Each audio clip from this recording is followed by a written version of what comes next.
ay pagbibigay ng solusyon sa ilang mga pangunahing suliranin ng mga Pilipino.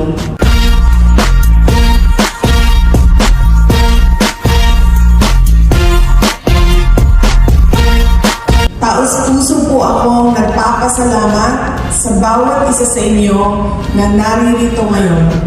Sa lahat ng mga kasama, kaagapay at katuwang ng Office of the Vice President.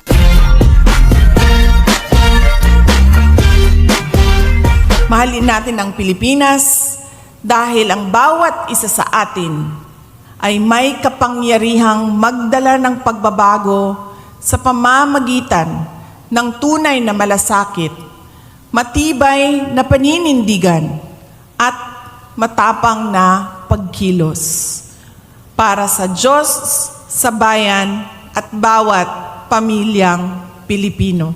Syukran.